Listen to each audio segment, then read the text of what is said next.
Citoyens, citoyennes du royaume des cieux, mes frères et sœurs, mes bien-aimés dans le Seigneur, les princes, les princesses, les élus, les appelés et les fidèles du royaume des cieux, bonjour, bonsoir, que la paix du Seigneur soit avec vous.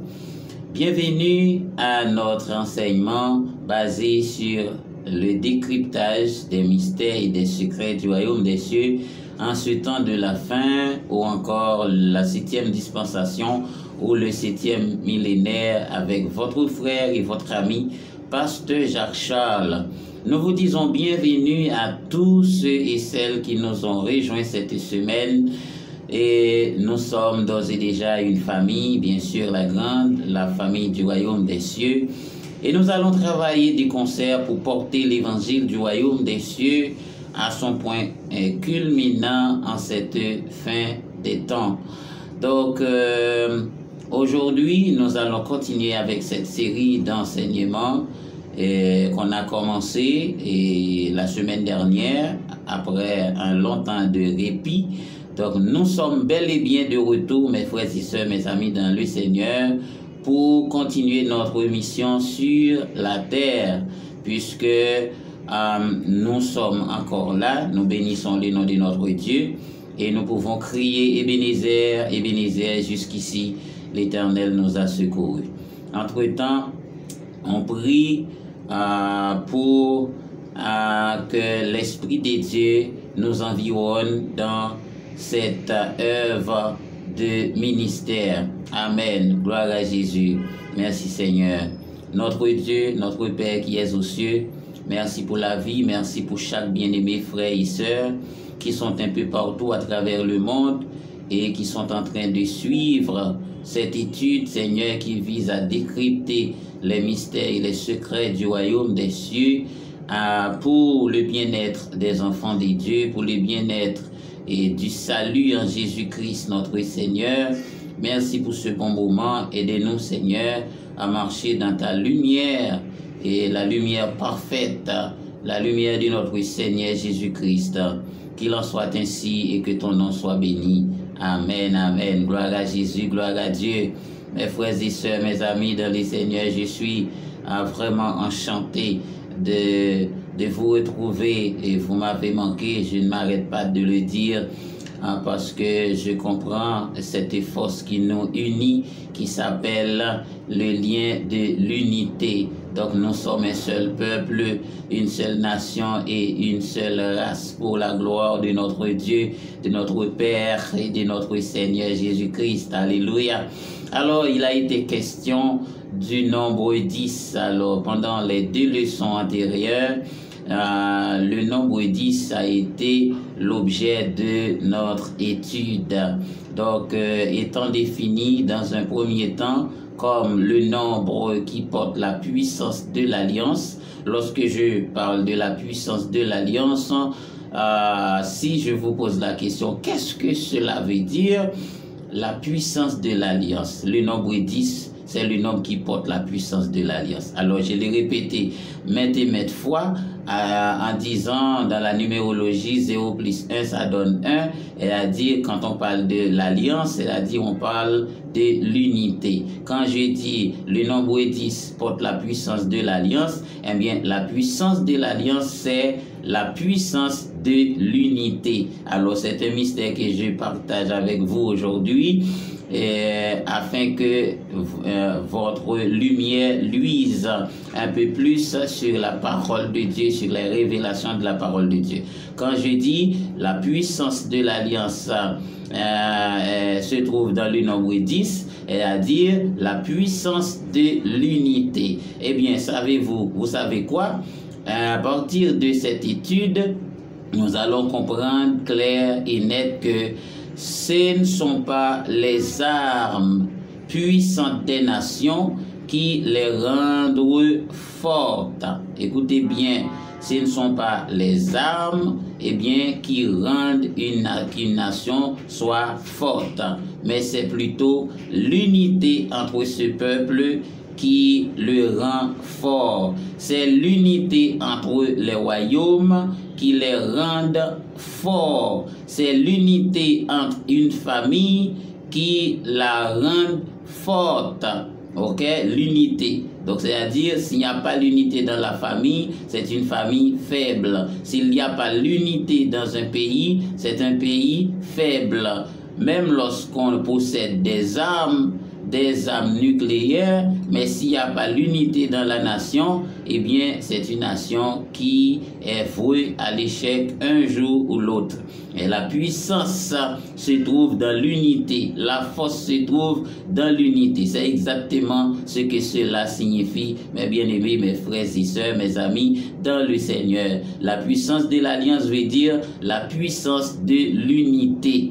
Amen. Gloire à Jésus, gloire à Dieu. Merci Seigneur pour cette révélation.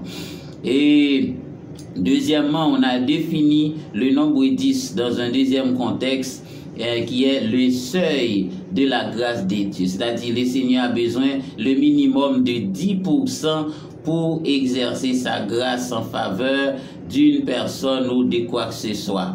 Donc, c'est-à-dire, tu as besoin de 10% pour entamer le processus avec vous. 10%. Donc, il en est de même pour commencer une entreprise, pour faire quoi que ce soit virtuel ou matériel, eh bien, on aura besoin de 10% avec le Seigneur. Parce que le Seigneur ne fonctionne pas avec les gens qui n'ont rien du tout. Même Moïse, en face de la mer Rouge, le Seigneur lui a demandé qu'est-ce que tu as en main. Moïse a dit, eh bien, il y a un bâton. Eh bien, avec le bâton, eh bien, on a tracé le chemin. Dans la vie, prenez cet exemple. Dans tout ce qu'on aura à faire, on a besoin d'un bâton, on a besoin de quelque chose pour commencer, pour préparer la route, pour faire le chemin, pour tracer le chemin. Amen, amen. Gloire à Jésus, gloire à Dieu. C'est avec ce que vous avez en main que le Seigneur va vous bénir. Avec le petit que vous avez, le peu qu'il soit, avec la petite profession que vous avez, eh bien, le Seigneur peut tenir avec vous jusqu'à ce que vous ayez une licence, un master, un doctorat. Donc, le Seigneur peut vous aider avec le minimum que vous avez. Donc, le minimum que vous avez pour commencer, soit l'entreprise, soit l'étude, ça, c'est le minimum que le Seigneur cherche, qui est 10%. C'est-à-dire, Dieu veut que l'on exerce toujours une force. Dieu veut que l'on a toujours une part. Oui, il veut que l'on ait toujours une part pour commencer et pour continuer la route avec ses enfants, avec ses fidèles. Amen, amen. Gloire à Jésus, gloire à Dieu. Merci Seigneur, béni soit l'Éternel. Et troisièmement, on a dit que le nombre 10, c'est le nombre, eh bien, qui est, si vous voulez, 10%, qui est le porteur du sort de la désobéissance. Je l'ai déjà expliqué, étant donné qu'Adam avait péché, eh bien le péché n'aurait pas pu être laissé comme ça. Il faut qu'il y ait une sentence, une punition vis-à-vis du péché, parce que notre Dieu est un juste juge qui juge avec droiture et avec équité. Donc il ne peut pas laisser le péché, que le péché soit impuni. Dans ce cas, la malédiction qui a été attribuée au péché de la désobéissance est évaluée à 10%. 10% sur tout ce qui existe, parce que tout a été relié à la nature d'Adam. La chute d'Adam a provoqué la chute de l'humanité, la chute de la nature, la chute de toutes choses, puisqu'ils étaient un dans la nature, comme le principe de l'unité ou le principe de l'alliance. C'est-à-dire, il y avait alliance entre Adam et les eaux, alliance entre Adam et les arbres, alliance entre Adam et les animaux, alliance entre Adam et les astres, c'est-à-dire tout ce qui se caractérise la nature, l'univers, eh bien, il y avait eu alliance entre l'homme et tout. Parce que, tout simplement, Dieu est l'unité, et l'unité, c'est le principe sine qua non défini dans le royaume de Dieu et de Jésus-Christ notre Seigneur. Amen, amen. Gloire à Jésus, gloire à Dieu, merci Seigneur. Alors, mes frères et sœurs, maintenant, rentrons dans la Bible. La première personne, ou bien le premier passage le premier endroit de la Bible où le nombre 10 a été répété, c'est dans le livre de Genèse au chapitre 18, le verset 32, où, après avoir que la ville de Sodome et de Gomorrhe a été envahie par une armée, eh bien, on a déporté le neveu d'Abraham qui était Lot, et par la suite, Abraham a réuni ses hommes et les a poursuivis. Donc, il les a trouvés, bien sûr, et Abraham a été vainqueur. De retour, il a donné à Melchisedec 10% des butins. Donc, ces 10%, on se demande aujourd'hui qui a dit à Abraham de donner les 10%.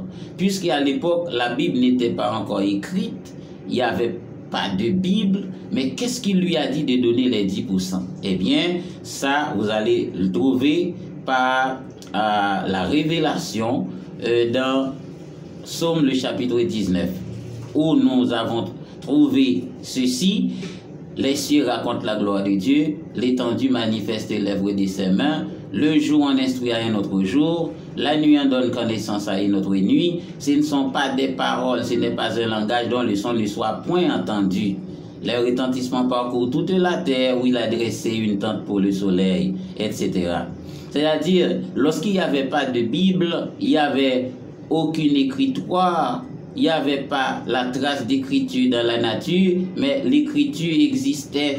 Pourquoi? Parce que les cieux racontent la gloire de Dieu, les hommes pouvaient lire dans les cieux, les hommes pouvaient lire dans les astres. Le Seigneur les a donné l'intelligence pour comprendre les phénomènes naturels. Ils pouvaient comprendre les étoiles, ils pouvaient comprendre les choses de la lune, ils pouvaient comprendre les choses du soleil. Voilà, parce que les cieux racontent la gloire de Dieu. Donc Abraham a eu cette connaissance des 10% qu'il ne devait pas garder pour lui-même. Et il a donné les 10% à Melchisedec comme la partie qui est maudite. Qu'on appelle le sort du péché et de la désobéissance. Cette partie qui représente 10% est un argent maudit, c'est une partie maudite de nos revenus, de nos productions, et il faut la retirer et la consacrer au Seigneur Jésus, à notre Dieu Tout-Puissant. Puis en tant que créateur de toutes les choses visibles et invisibles, étant que l'auteur de la création qui en a le droit d'auteur, donc il faut lui apporter les 10% maudits, et bien par la suite qu'il va les bénir pour nous, qu'il va les bénir puisqu'il est le Dieu de bénédiction, il est le Dieu de grâce. Donc nous ne pouvons pas les garder, nous devons les apporter à notre Dieu qui est un juste juge, qui est le Dieu tout-puissant, le créateur de toutes les choses visibles et invisibles, qui doit bénir cette partie maudite par la suite à notre égard. Amen. Gloire à Jésus, gloire à Dieu. Merci Seigneur. Alléluia. Alors mes frères et sœurs, bien entendu, Abraham a payé les 10%, a donné les 10%, parce qu'il a eu la connaissance de la nature. Vous voyez, il n'y avait pas de Bible. Maintenant, si quelqu'un vient me dire la question des dîmes, c'est dans la Bible ou ce n'est pas dans la Bible, c'est qu'il ne comprend pas vraiment, il n'a pas les révélations. Parce que avant la Bible, eh bien, cette partie des 10% a été déjà mentionnée dans la Bible. La Bible allait être écrite jusqu'après, au temps de Moïse, après plusieurs générations. Donc maintenant, à l'époque d'Abraham, il n'y avait pas de Bible. Si c'est pour la question, c'est cette question de Malachie 3, le verset 10 qui dit apporter dans la maison de l'Éternel toutes les dîmes et les offrandes, non loin de là, parce que la dîme a été mentionnée bien avant et bien longtemps avant ce qui a été écrit dans Malachie chapitre 3, le verset 10. Voilà. Alors mes frères et sœurs, mes amis, ça c'est la première partie que nous disons qui représente l'essor de la désobéissance. 10% représente l'essor de la désobéissance. Donc c'est pourquoi nombreux sont ceux qui disent donc nous n'allons pas donner la dîme, nous n'allons pas payer la dîme, c'est l'argent du pasteur, et ceci, c'est cela. Vous ne comprenez rien. Lorsque vous ne donnez pas la dîme, c'est-à-dire vous gardez la malédiction parmi votre argent qui est béni. Dans ce cas, la partie qui est maudite, eh bien, contamine vos ressources, contamine vos richesses. Donc, vous n'avez pas retiré. Ça, c'est un principe spirituel. Est-ce que vous voyez, mes frères et sœurs, la paix de Dieu soit avec vous? Vous ne connaissez pas. Vous ne connaissez pas. Et certains pasteurs qui disent que l'argent de la dîme, c'est notre argent, donc maintenant c'est l'argent du pasteur. C'est vrai. La dîme est un argent de malédiction. Celui qui mange cet argent est maudit. Mais cependant, si vous savez comment utiliser la dîme, vous n'allez pas être maudit. C'est-à-dire, je vais vous donner un conseil. Si quelqu'un veut vous dérober, quelqu'un veut vous usurper de l'argent d'une façon arbitraire, si quelqu'un veut vous endetter, comme si quelqu'un qui essaie de vous faire du mal, qui veut vous rançonner, si vous avez de l'argent et si vous avez de la dîme, une portion de la dîme est à votre disposition, donnez-lui la dîme et vous allez voir qu'est-ce qui va lui arriver. Qu'est-ce qui va se passer? Si quelqu'un vient pour vous dérober, eh bien si vous avez votre argent qui est l'argent qui représente les 10% de la dîme, donnez-lui la dîme. Parce que c'est un argent maudit. Donc maintenant, pour servir la dîme, il faut être bien imbu de ce qu'on fait. Pourquoi? Si c'est à l'église, on a l'argent, la dîme qui est 10% des revenus.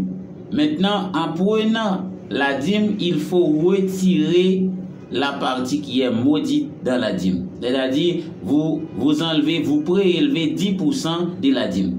Par exemple, si à l'église, étant que pasteur, on me donne 1000 gouttes, eh bien, dans 1000 gouttes, je dois retirer quoi? 100 gouttes. Ah oui, je dois retirer 100 gouttes et déposer encore dans la dîme. Pourquoi? Parce que les 100 gouttes, ce sont les parties maudites des 1000 gouttes. Il faut retirer les 100 gouttes et les déposer encore dans la dîme. Si on vous donne $1000 dans la caisse ou bien la petite caisse de l'église, à ne pas oublier de retirer $100 dans cet argent-là, dans la dîme qui vous a été donnée, et la redéposer dans la petite caisse. C'est-à-dire, vous recevez et vous donnez. Donc, dès qu'on vous donne de l'argent, à l'église surtout, n'oubliez pas de retirer la dîme dans ce que vous avez reçu et de le redéposer là où il a été tiré. Ça, c'est la partie maudite. Ça, c'est le principe de la loi. Ceux qui servent le diable, ils connaissent ces principes, oui, mais vous, étant qu'enfant de Dieu, vous ne les connaissez pas. Vous ne voyez pas ce qu'ils font. Même dans la nature, avant de prendre une feuille, de prendre quelque chose dans la nature, ils savent déposer quelque chose avant de retirer ce qu'ils veulent. Parce que le principe sine qua non de la loi et de la nature, eh bien, celui qui donne, on lui donnera. C'est-à-dire, donne et il vous sera donné. Avant que l'on reçoit, il faut apprendre à donner avant. C'est ça. Avant que l'on reçoit, il faut donner. C'est le principe de la nature. Donne et il vous sera donné. Donc, c'est-à-dire, même les ougans ou bien les vaudouisants qui vont dans la nature pour cueillir quelques feuilles, pour faire quelque chose, avant d'extraire les feuilles, les branches, ils donnent un peu d'argent, ils jettent un peu d'argent. Pourquoi? C'est parce que c'est le principe de la nature. Ils savent bien ce qu'ils font. Ils connaissent la spiritualité. Voilà. C'est donne et il vous sera donné. Donc maintenant, mes frères et sœurs, comprenez bien. C'est pourquoi, comme l'apôtre Paul a dit pour la Sainte Seine, je dis de la part de la dîme, Beaucoup d'entre nous sont malades à l'église. Pourquoi? Parce que nous avons trop consommé l'argent de la dîme. Certains pasteurs, ils ont toutes sortes de maladies diabétiques et autres. Parce que vous consommez trop l'argent de la dîme. C'est un argent maudit. Et pour le servir, il faut retirer les 10% qui sont maudits et les déposer dans la caisse.